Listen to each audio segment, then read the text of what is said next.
killer is time. It destroys us all.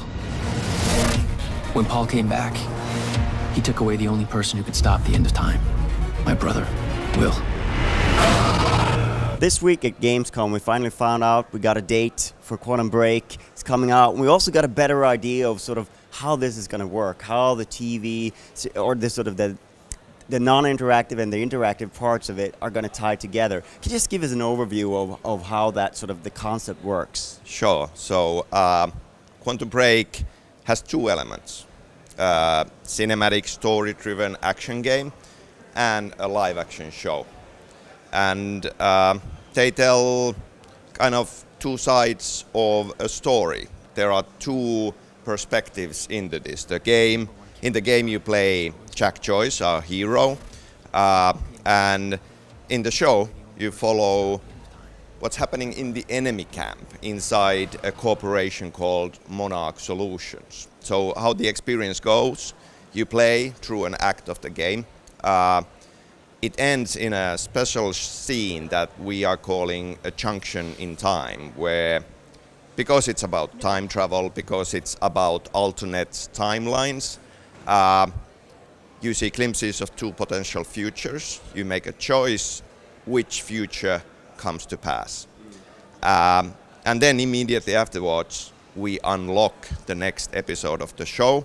We have shot a lot of alternate content. So depending on your choice, you get your version of the show. And then you watch more or less 22 minutes, so network TV episode length of show. You know, what's happening with the villains inside Monarch Solutions, schemes, power play. As things roll forward, time starts to break down, and Paul Serene, who is the bad guy, the founder of Monarch Solutions, his empire starts to crumble down, and there is, people are trying to grab more power, some are just trying to survive. We follow that, and after watching an episode of the show, we go to the beginning of the next act of the game. So how is that branching working? Is it two choices and then you tie it together again, or is there like a wide tree at the end of the game? Well, the way we approach it is that it is one story. So the spine of the story stays the same. That being said, there is, it gets wider and wider as we go forward, and you have done multiple choices. So there are quite a few different versions of the last episode of the show already. So even if it's one story, you as the player determine the fate of quite a few characters in the ensemble cast. Very interesting. I think it's funny how you name your main characters. You got Jack Joyce in this one, you of course Max Payne, Alan Wake. It's sort of kind of almost like an ongoing word pun. Can you tell us a little bit about sort of, obviously we can sort of guess why he's Jack Joyce, but sort of how that sort of process goes?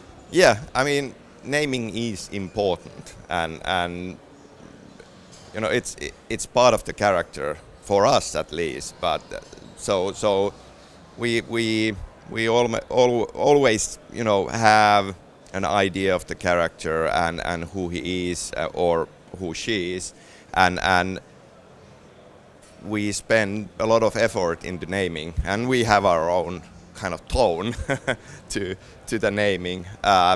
Quantum Break for us is a bit more an ensemble cast because of the show as well. So is that why it's not named after the character? That is the reason that there are quite a few characters in the experience, and it's not just Jack. So that is the reason why it's not Jack Joyce. It's Quantum Break. And you also, of course, reveal the cast now. So how far, because we've seen some I don't think the main character looked the same as he does now. When in the process did you start sort of casting and sort of locking down the talent for it? Has it been sort of kept under wraps, or? Yeah, I mean, Sean Ashmore, you know him from the X-Men movies and the following, and He's awesome. We have been already working with him for a year and a half. So quite a long time before even last year's Gamescom. But the way it takes time to get all the animations in, to polish the character model. So we were still going with our stand-in Jack last time around. Very interesting. Now we've sort of seen the sort of the greater scope. What's it like working with this kind of Hollywood talent? Because it's not just on the sort of on the video game where it's kind of usual to get sort of voice talent in, but this is a little bit more involved. I feel like getting the characters in there and also with the live action bits. It is so from the get-go, our goal was to really have digital doubles of the actors in the game. So with our engine and our tech, Northlight, we've put a lot of effort into character tech, into mocap, in the face capture, all of that, and the actors are in many ways involved just as they are in movies or TV work. We spend a lot of time with the actor talking about the role and working on it together. There are rehearsals and then the actual shoot and yeah, a lot of effort is put into that. Do you feel that when you get so precise with all that technology, does it put an even greater sort of pressure on the writing that it needs to be there? Because of course, yes. I mean, the quality bar is, in game storytelling, is just as high as it is with mainstream television or movies these days, and I think that's where games are these days. We are getting really brilliant and phenomenal game stories. So, Quantum Break was literally one of the first games that was announced on Xbox One. It's been a long journey for you ever since Alan Wake. Can you sort of in your own words tell us about that journey and sort of what you've discovered about yourselves as developers and how things have gone? Well, a lot of learning along the way, which is great, which is part of the process. Creating something like this, something new and finding exactly how it needs to be. It takes time. There is a lot of discovery, a lot of prototyping, a lot of trial and error as well. We've been in a happy position where we've been able to do that and take the learnings and push it forward.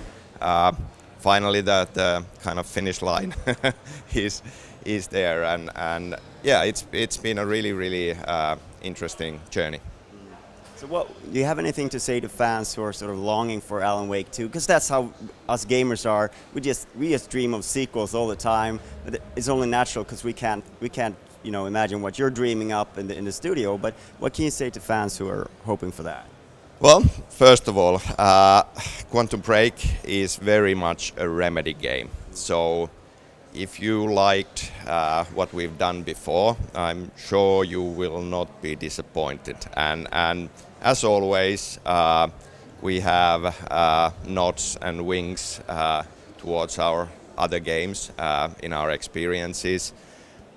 We've openly talked about our passion for Alan Wake, and we have not given up on that dream. So I'm really hoping that we are able to see more Wake at some point.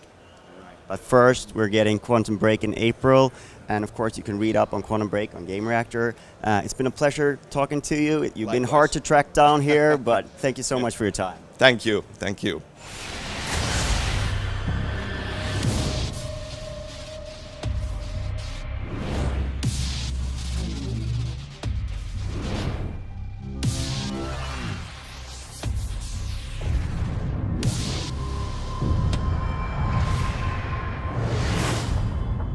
It's just a closed loop. And no matter what I do, time ends.